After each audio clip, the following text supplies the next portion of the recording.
ஓட்டு சிலிப்பு கொடுத்து விட்டா மட்டும் பத்தாது. ஓட்டு போட்டு வெளியே வரேன் பூரா நம்மளுக்கு போட்டு காணாங்கிறத கன்ஃபார்ம் பண்ணிக்கங்க. ஏய், யாருக்கு ஓட்டு போட்ட? உனக்கு தானே போட்டேன். ஏய், உண்மையை சொல்றா. சத்தியமா உனக்கு தானே போட்டேன். சரிப்பா. ஏய், அப்படியே பின்னாலவா? யாருக்கு ஓட்டு போட்ட? உனக்கு தானே போட்டேன். உண்மையை சொல்லு. சத்தியமா உனக்கு தானே போட்டேன். அந்த ஆள்கிட்ட என்ன சொன்ன? அவனுக்கு போட்டேன்னு சொன்னேன். ஏன்ட்டு என்ன சொன்ன? உனக்கு போட்டேன்னு சொன்னேன். இதுல எதுல உண்மை? ரெண்டும் உண்மை தானே. என்னடா சொல்ற? அவர்கிட்ட வாங்கின காசுக்கு ஏணி சின்னத்துல ஒரு குத்து, உங்ககிட்ட வாங்கின காசுக்கு தென்னை மரம் சின்னத்துல ஒரு குத்து. ஆக மொத்தம் ரெண்டு குத்துனே. மூணாவது குத்து நான் குத்தவா? குத்துனே உன் கையை தரோமா குத்துனேன். எல்லா கட்சியும் காசு வாங்குறது, எல்லா கட்சியும் போறது. பழம் இல்லாம போறீங்க. ஒரு நோக்கிய நார பயில வளைச்சு வளைச்சு குத்திருக்கானயா.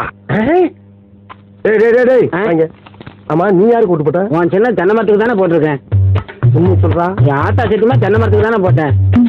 வேணாண்டா, என் பொண்டாடி சத்துமா தென்னை மரத்துக்கு தானே போட்டேன். நான் ஏற்கனவே வந்து போயிருக்கேன்டா. அட என்னென்ன நீங்க, என் புள்ள சத்துமா தென்னை மரத்துக்கு தானே போட்டேன். எனக்கு நம்பிக்கை இல்ல. நீ இப்படி நம்பிக்கை இல்லைன்னு சொல்லுவேன்னு தெரிஞ்சுதான் நான் ஓட்டு போட்ட சீட்டையே கையில கொண்டு வந்திருக்கேன். ஓட்டு போட்டு சீட்டியா? என்னென்ன இங்க பாருங்க, தென்னை மரத்துல போட்டுக்கணா. அட என்னென்ன நீங்க எத்தனை வருஷமா நீங்க செஞ்சுக்கிட்டு இருக்கீங்க தென்னை மரத்துல போடுறான்னு. நாங்க நினைவு இல்லாம இருக்கோம். 17 வருஷமா தென்னை மரத்துல தானே போட்டுக்கிட்டு இருக்கோம். நாங்கெல்லாம் வாக்கு மாற மாட்டோம்னே. 17 வருஷமாவா? அப்ப 17 வருஷம்.